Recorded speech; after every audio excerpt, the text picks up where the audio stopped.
หากมาตอนนี้เลยโอ้ข่าวใส่เดี๋ยวทุกคนเลยคิดว่าไปเอาผู้บ่าวทางนั้นเลยไม่ยังจะมาครับนี่คือสีจะจ่อยอีกเจ้าน้องบ่แม่จะมีแผนหรือบ่บ่มี เป็นยังได้ไปเฮ็ดงานอยู่พุ่นเงินเดือนดีบ่ประมาณใดประมาณใดเดือนหนึงเท่าไหร่น้อง3 ล้าน3 ล้านเป็นเจ้าสุกเด้นี่แล้วบ่โสดแล้วเจ้าเป็นยังเจ้าคือว่าโสดตลอดบ่แม่นเจ้าสิเลือกหรือว่าเจ้าบ่อยากเอาเขาบ่มักเขาบ่พานบ่พานนี่บ่บ่พาลูกสาวเมื่อยบ่หากมาแต่สบัดเนาะนี่ก็คือห้องนอนชาวสุกในแม่เฒ่าเนาะปาห้องนอนสาวโสดบ่ได้นอน4 เดือนทุกคนเห็นบ่สาวสุกมีผู้บ่าว2 คนแล้วบ่นี่แม่เอายอกน้องเลยทุกคนเลยเอาสาวสุกตัวนี้ไอ้ขอกลับกันเด้อน้องเด้อวันนี้ก็คือดีใจหลายได้พอน้องอีกครั้งทุกคนเลยเพราะว่าน้องเป็นคนสู้ชีวิตหาเงินหาคำให้อีเม่ชวนนี้พ่อกะจากไปน้องเป็นลูกคำพาพออยู่นำพ่อตู่เมตู้คำบ่มีไผหาอยู่หาเงินหาคำกะบ่ได้เลยเนาะเพราะว่าบ้านเฮากะเฮ็ดไร่เฮ็ดสวนปลูกข้าววันนี้กะได้พ่อน้องพี่น้องเลย4 เดือนน้องเพชรงานปกติบำตากับทีมงานเดินทางแวะมาเยี่ยมมายามตลอดเนาะแวะมาหากินทอดแม่แต่บ่ได้พ่อน้องโอกาสหน้าไอมีเวลาว่างไอกลับไปเยี่ยมมายามกันใหม่ในน้องเด้อสู้ๆเด้อเฮ็ดเวียกเฮ็ดงานขอให้ปลอดภัยขอให้ได้แฟนที่ดีขอให้ได้แฟนที่ฮักจริงบังแต่ง บ๊ายบายซี่นี่เด้อน้องบ๊ายบายไปกันเด้อ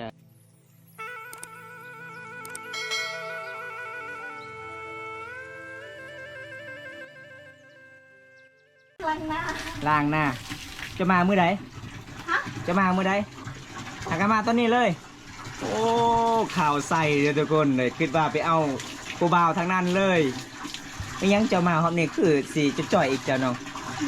บ่แม่จะมีแผนหรือบ่มี เป็นยังได้ไปเฮ็ดงานอยู่พุ่นเงินเดือนดีบ่ประมาณใดเดือนหนึงเท่าไหร่น้อง3 ล้านน้องอยู่ได้จักเดือน4 เดือนเนาะได้เงินเดือนมาจากร้านมาเฮือนมาซ่านบ่มีเลยก็คือเจ้าอยู่กับสาวพายบ่จะเฮ็ดงานบ่กับสาวพายบ่สาวพายบ้านตะลิงโอ้บ่อ๋อจะเฮ็ดงานหยังตัดเย็บโอ้สาวบ้านตำรวจก็คือตัดเย็บอยู่นำกันกับสาวกาเจ้าฮู้สาวกาบ่โอ้เนาะอยู่นำกันกับสาวกาอันนี้คือสาวสุกทุกคนบ้านผู้ไทยเมื่อนั้นเกือบจะเป็นสาวซิโปนสุดท้ายมาเป็นสาวเมืองนองคือเก่าน้องก็เลยไปเฮ็ดงานหาอยู่เฮือนอยู่ศาลบ่มีเงินน้องก็เลยไปเฮ็ดงานเจ้าสิอาบน้ำบ่หรือว่าจังใดอันนี้นะผมซื่อๆเนาะมาหอบนี้งามเลยได้ทุกคนเลยใครเก็บสาวห้างก็มาบ่เนาะสาวห้างในน้องจะสุกเดี๋ยวสาวห้างก็คือน้าสาวเนาะน้าสาวสาวสุกก็คือเป็นหลานอันนี้เป็นสาวบ้านปอโขกเด้ก็ได้จะสุกนี่พ่อเราเสียก็เลยกลับมาอยู่บ้านผู้ไทยเลยเป็นสาวเล่าเผาผู้ไทย เอาดิพ่อน้องอีทุกคนโดนแหลบบ่ได้เห็นหน้าน้องหลังจากนั้นก็ปิดประตูให้เบาใจนะเอาแม่เบาใจก็สิปิดให้เลยได้ ถึงงานเฮาเห็นผู้สาวเป็นนี่ล่ะทุกคนเลยยากได้ทุกคนเห็นผู้สาวเรื่องเคยก็ต้องหยอกแบบนี้เนาะทำบ่ได้หยอกบ่ได้หัวทำบ่ได้เอาพัวกะบ่ได้อยู่เฮือนล่ะทุกคนคันเอาพัวก็ต้องไปอยู่เฮือนพัวเด้อถ้าก็มาแต่สวรรค์ได้น้องนี่เด้มาฮอดมื้อนี้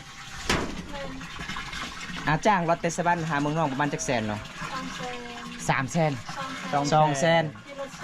ขี่รถแสดงบ่รถตู้นะอ๋อรถเมย์2 เทื่อจ้างรถนะเอาคนมาฮับแต่บันดงโอ้แต่บันดงหามบ้านน้องนี่ใส่น้ำมันรถมันจักลิตรคือบ่จอดแว่น2 ลิตรโอ้2 ลิตรก็ตก80 ปลายพันได้คือบ่แวะลิ้นน้ำเบาใจนะบ่ใช่ยูเชโน่หมูไปกายเบิดโอ้จักจะอยู่ลักใดลัก8โอ้ค่อยไปตอนนั้นค่อยไปลัก7ลัก9ลัก8ค่อยไปกายเลยบ่ฮู้จักลัก8เด้อทุกคนพอดีเลยเบาใจมาบังเอิญทุกคนน้องเมื่อบ้านปั๊บเลยวัฒนาบุรีนะจอเนาะแนนเกือบบริเห็นน้องเด้ใส่แนนแล้วมื้อเจ้าสิกับซีโนต่อเด้ก็เลยน้องมาแต่สวรรค์สบายดีแสดงว่าน้องกลับก็คือใกล้สิฮอดสงกรานต์เด้ อยากเบิ่งผู้บ่าวเมืองน้องเพิ่นว่า ผู้บ่าวเมืองน้องฮักเดียวใจเดียวผู้บ่าวเมืองสิโปนหลายใจก็ว่าเอ้าแม่นอีหลีบ่เขาเขียนใน TikTok หรือว่า Facebook เห็นเขาเว้านะแม่นอีหลีบ่ ตาจุกก็เห็นงานอยู่สวรรค์เป็นไรผู้บ่าวสวรรค์กับผู้บ่าวเมืองนองผู้ใดหล่อ บ่ฮู้คือกันลาเบิดเนาะ นี่ทุกคนบังเอิญมาขอน้องเพิ่นก็หากนมาจะเฮ็ดเวียกอยู่สวรรค์เขตทุกคนน่ะก็คือมื้อนี้มาฮอดเฮือนบ่ใส่ก็มาฮอดเฮือนคือกันมื้อหน้าแวะลินน้ำอ้ายเด้อ บ่ต้องแวะก็ได้ถ้าเจ้าแวะคือเจ้าจะบ่ได้กลับบ้านเด้อ ไปที่ขังไว้เลย เออ ให้งามก็เก่าทุกคนเลยมามื้อนี้ น้องท่าให้เต็มอันนี้บ่น้องท่าให้เต็มอ่างนี่บ่โอ้ก็คือเวลาตอนแรงน้องก็สิอาบอยู่นี่เลยโอ้สิอาบไม่ได้นี่มันพังเลยเด้ประตูนี่นะ โอ้เข้าห้องน้ำนี่ผู้บ่าวบ่ได้ใช้ยิบ เอาเข้าไหมถึงงานเราจะเข้าห้องน้ำก็เข้าแล้วไหมผู้สาวเออ เจ้าเคยเห็นแล้วป่ะ เห็นแล้ว อ๋อเคยเห็นแล้ว เห็นแล้วผู้สาวเก่าเลย รายการทีมงานแล้วนี่ทุกคนมาลินมาแอนบรรยากาศยามแรงๆทุกคนก็คืออยู่บ้านผู้ไทย บ้านผู้ไทยตะ แต่ กี้ ว่า เป็นชนเผ่าผู้ไทยอยู่นี่ อ๋อ สมัยแต่สงคราม แต่ว่าเดี๋ยวนี้ซาบรู ซาบรูบานผู้ไทย ได้มาเมื่อนี้ทราบว่าแต่เอาพั่วเลยบอกจะสุกยัง เอาเลย สาวลานเด้ยัง นี่มันจะลา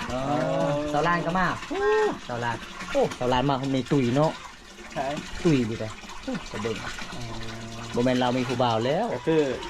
คนตุยนี่ต้องมีผู้บ่าว ทีมงานจุนจ้านี่ คันคนจอยนี่ลายใจเด้คนจอยเขาพูดโลดคนจอยนี่คิดหลาย แล้วก็คอยนี้ทางเดียวจะเดียว ว้าไม่เชื่อนะเอาเต็มแล้วเด้อทุกคนเลย เอา มาเมื่อนี้ก็ได้พ่อน้องสุกกลับมาแต่สวรรณเขตทุกคนอีเมลเจ้าขึ้นหอดเจ้าจนให้เดี๋ยวเจ้าสุกเลยเพื่อนว่าขึ้นหอดเจ้าสุกนี่โอ้ยจนให้ได้ลูกสาวเดียวเจ้าสุกนี่ไปปะอีเมลเพื่อนว่าก้นมันผู้เดียวกับเมตู้เจ้าเพื่อนว่าจะตามเบิ้งเมเท่าเนี่ยเอาเห็นบ่อีเมลเพื่อนดีใจลูกสาวกลับมาบ้าน หลังจากได้เงินอะไรคำแล้วเจ้าให้น้ำอีเมลบ่เมเท่าเจ้าสุกว่าได้เงินก็คือให้น้ำเจ้าเรียกว่าเงินนะเห็นแล้วบ่เงินเจ้าสุกนะเห็นโอ้ใจดีเนาะสุกเจ้าเนาะโอ้พี่น้องคนนี้หาเงินหาคำก็ให้นั่นนี่แม่ได้ทุกคนเป็นยังไงสาวหั่งมื้อนี้ก็ยังโสดคือเก่าบ่สาวหั่งนะ จากน้ำชา นี่แล้วเลยกันจักแล้วเลยเด้มาโบโซนแล้ว บ่โสดแล้วเด็กคอยสิถามสาวหั่งสาวสุกเป็นจังไดบัดนี้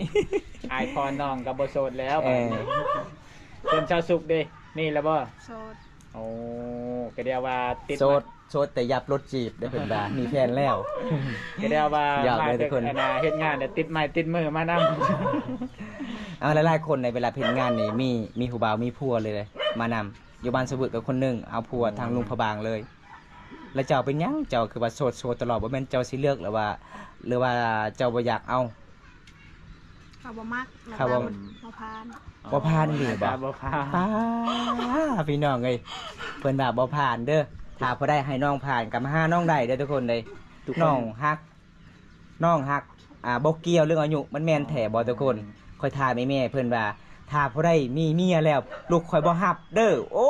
พี่น้องเอ้ยเอาตอนนี้ก็คือเบาไซก็ยังโสดแหละเบาคมตาก็โสดแล้ว แต่เป็นผู้บ่าวมือสองเด้อ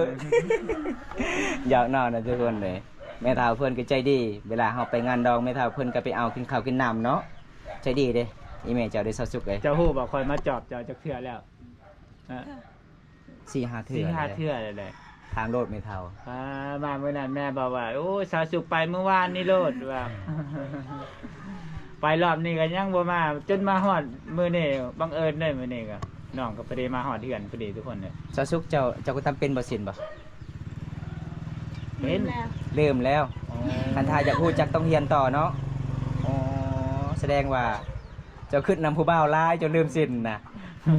อีเมลจะว่าตอนนั้นว่าเจ้าสิเอาผัวเลยได้บ้านนรก เพิ่นไม่ลงบ่แม่ นี่ไม่ได้พูดเลยได้ทุกคนเลย จากคนบ้านนั้น นี่หยอกเลยน้องอย่าให้อายเด้ออายสิหยอกเจ้าบ่แม่นว่า บ่แม่นว่าไอเว้าความจริง บ่สาสุก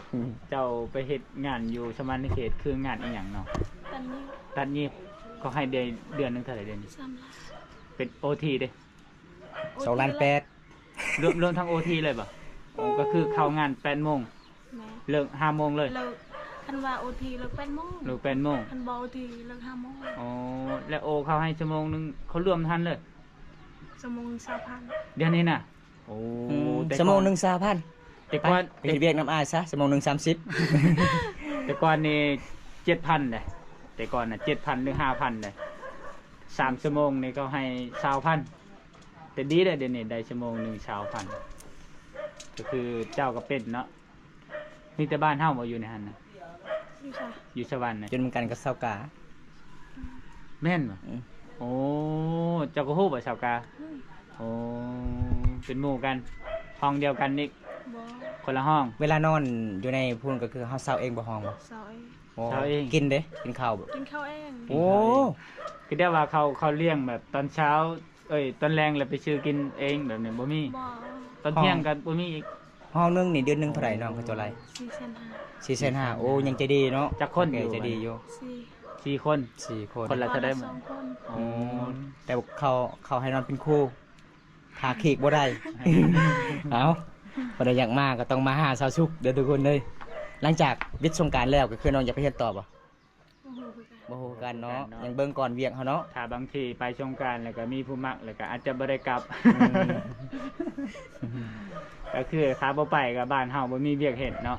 ก็คือถ้าไปแบบแถวกรุงเทพก็ น้องอยู่ได้4เดือนก็คัน4เดือนหนึงละ3ล้านก็คือ12ล้านเด้ 12ล้านก็ค่าห้องเด้ค่า ป กิน กติน้องเอาเมื่อได้บ่4ล้านบ่ อ๋ บ่ฮอดบ่น้องแล่ไม่เท่าเอ้ยลูกสาวนี่ซื้อผู้บ่าวแล้ว อยู่ไป4เดือนบ่ฮอด4ล้านมือเฮือน เดือนหนึงเท่าไหร่นะ3ล้าน 3ล้านปลาย 3ล้าน 3ล้านทวน มีเงินจะได้ สาม ทำค่ะ โอ้โหบ่มีเงินเหลือแล้ว อ ทุ ยู่ กคน ค่า เล กิ ย นเด็กมันแพงเนาะชาวจุกเนาะ แม่ แพงอยู่สวรรค์แฮงแพง เพราะแม่นจะซื้อโทรศัพท์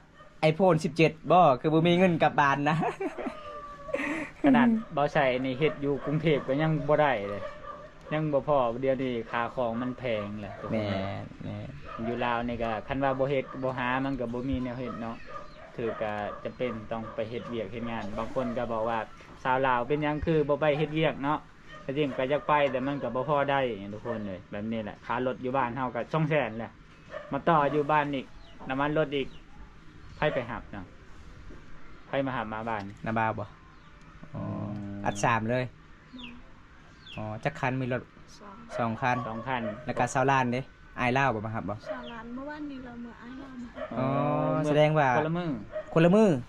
เป็นหยังคือบ่อยากมื้อนำกัน ยังท่าหมู่ยังได้เงินเดือนวันนี้ว่าสิเมื่อวันนี้ แสดงว่าเจ้าใจดีเนาะก็คือเจ้าเงินเดือนได้แล้วอ๋อเพราะว่าหมู่ของน้องยังทันได้ ได้เงินสด โอ้ยังได้เงินสดแต่คำบ่ได้ อยู่บัญชี จะมีบัญชี มี ขอ เลย ได้10,000ขอให้ เหลือ1,000 ยังเหลือ1,000 เอ้า แสดงว่าบัญชีเจ้านี่1,000นี่อยู่ใดเนาะบัญชีอายมีแต่50เดี๋ยวอยู่ใด บ่ได้จนไรชาวโรงงานลาวนี่เวลาเงินออกเขาจะกดออกเบิดเลยเดี๋ยวจะบ่ปะเอาไว้ เขาบอกว่ามันดูดขืนแม่นบ่มันดูดขืนบ่ บ่ฮู้กัน ตะกี้ แล้วก็แม่นพอได้เปิดให้น้องบัญชีธนาคารน้องนำไปเปิดเองบ่ เขาเปิดให้ เท่าแก่ บริษัท เปิด บริษัทเนาะ โอ้ มีแต่แบบเฮานี่เอาเอก ต้อง สาร เจ้าเงินเด้อคันบริษัทเปิดให้ต้อง แน่ กดหมดเลยน้องเอ้ยหลังจากนั้นวิทย์เฮาบ่อยากเฮ็ดเวียกเฮ็ดงาน เพราะว่า จะกระดูดเบิด เวลาเขาไปสมัครงานเขาก็ยื่นอันนั้นเนาะ ใบจำนวนครัวแล้วป่ะเขาก็เฮ็ดให้เลย แต่ไม่นี่เวลาเงินนั้นก็จนหลายชาวบ้านเนาะบ้านอ้ายนี่เขาจะกดเอามาหมดเลย แม่นมันบ่คือบัญชีเฮาเปิดเองเนาะ แม่น บัญชีเฮาเปิดเองนี่ก็คือยากก็ยังเข้าฮู้ได้เด้ แม่น ยังเขาจับได้อยู่ เขาก็หักแบบว่าอันนี้เขาหักแบบภาษีเนาะหักประกันนี่บ่แม่นว่า3ล้านแล้วมันก็ตรงเป๊ะๆ3ล้านแม่นหรอวะ ผู้ได้นั่นน่ะ ก็หักประกันน่ะ ผู้สาวบ่สาวห้างป้าสาวห้างบ่ปากบ่เว้าเลยเนาะโอ้ยทุกคนเลย บ่สาสุขเขาบ่ได้หักประกันเบ่ เดี๋ยว ประกัน เขา บ่มีบ่มีประกันเลยบ่ว่า มันมีได้เขาหักค่าประกอบประกันอีกได้เงิน3ล้าน เขาบ่ได้ให้เต็มเลยแบบว่าสมมุติเฮาเฮ็ดเดือนนี้เนาะเขาก็จ่ายแล้วก็เขาก็ปะไว้เดือนหน้าอีกแบบนั้นนะเขาให้เต็มเลย เต็ม โอ้แสดงว่าใจดีแล้วจ้ะ แต่ก่อนนี่ในโรงงานใหญ่นี่เขาจะแบบว่า เอาไอ้แม่เพื่อนก็คือลูกสาวเพื่อนกลับมาดีใจเลยทุกคนเลยอันนี้ก็คือห้องนอนซอซุกในแม่เท้าเนาะปอห้องนอนสาวโสดบ่ได้นอน4 เดือนทุกคนเห็นบ่สภาพห้องนอนสาวซุกแต่ว่าแม่นเรื่องง่ายๆเลยทุกคนเลยตอนแรกกับจุดนี้ล่ะน้องสาวเพื่อนนอนกับสาวห่างเลยไอ้แม่เพื่อนก็สินึ่งข้าวบรรยากาศยังแรงดังไผ่พี่น้องเลยวิถีชีวิตบ้านเฮาสาวลาวเพราะว่าน้องก็เป็นลูกคำผาเด้อทุกคนอีแม่ก็จะเป็นแม่หมายคออยู่นำพ่อตู่แม่ตู่บรรยากาศในหมู่บ้านผู้ไทยเมืองน้องแคนสนาเขตทุกคนหมู่บ้านนี้ก็เป็นหมู่บ้านน้องทุสุกกับตัวเมืองเลยทุกคนเห็นบ่พี่น้องเป็นหมู่บ้านอยู่ตามป่าตามดงธรรมศาสตร์ล้วนๆเลยได้แม่เฒ่าลูกสาวคือบ่ได้ซอยเลยเจ้านึ่งข้าวนะลูกสาวเมื่อยบ่หากนมาแต่สวัสดิ์เนาะอันนี้คือเดี๋ยวพอสาวหังทักทายสาวหังก่อนทุกคนก่อนสิกลับบ้านเด้อ สวัสดีสาวหังสวัสดีเด้อป้ามาหอบนี่สิตุ้ยเลยเด้อทุกคนเลยบาสาวซุกสิจะจอยบ่สาวหังเป็นยังสาวจุกมันเป็นสาวจุก สาวซุกมาบ้านเฮาลาวคือสิจะจอยเราอดข้าวบ่หรือว่าจังใดบ่ฮู้คือกันแต่ละองค์หักเนาะก็เลยจอย ชาวสุกว่าเจ้ามีแฟนแล้วฮะบ่มีบ่ฮะบ่มีก็คือชาวสุกได้เป็นยังไงมีแล้วโสดโอ้อันนี้ลาวบ่ได้ปิดบังแต่ชาวสุกปิดบังเลยทุกคนเลยสาวหังเป็นยังไงค่อยบ่ฮู้คือกันเด้อแต่อยู่นำกันแต่ค่อยบ่ฮู้เอาทุกคนวันนี้ก็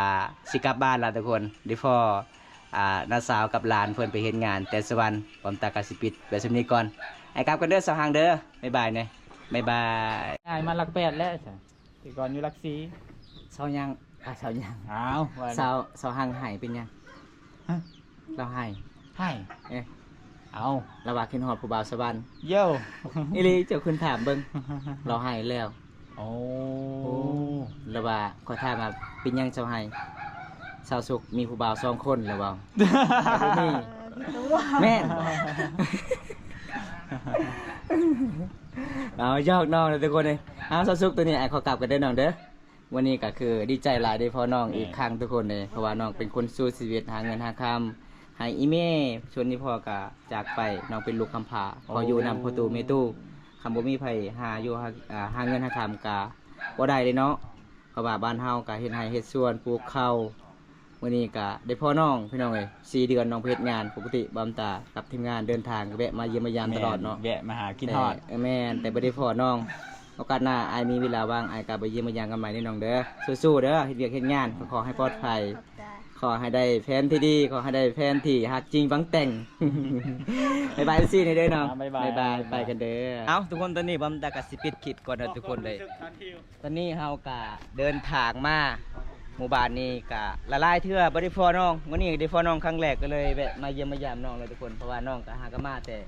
ไปเฮ็ดงานอยู่ที่สวรรณเขตโอ้ไปอยู่โรงงานตัดเย็บพี่น้องเงินเดือนกับบ่ค่อยดีปานใดก็เลยน้องกลับคืนมาบ้านคือเก่าทุกคนเลยน้องเป็นคนสุดชีวิตแต่น้องขออยู่นำอีเมลแล้วก็พ่อตู่แม่ตู่ทุกคนมีชีวิตสลาวบ้านเฮาก็แบบนี้แหละพี่น้องลองชีวิตทุกคนต้องสู้ชีวิตเลยเอาคลิปหน้าพบกันใหม่พี่น้องขอกล่าวคำว่าสวัสดีครับไปกันด้วยจ้าบ๊ายบาย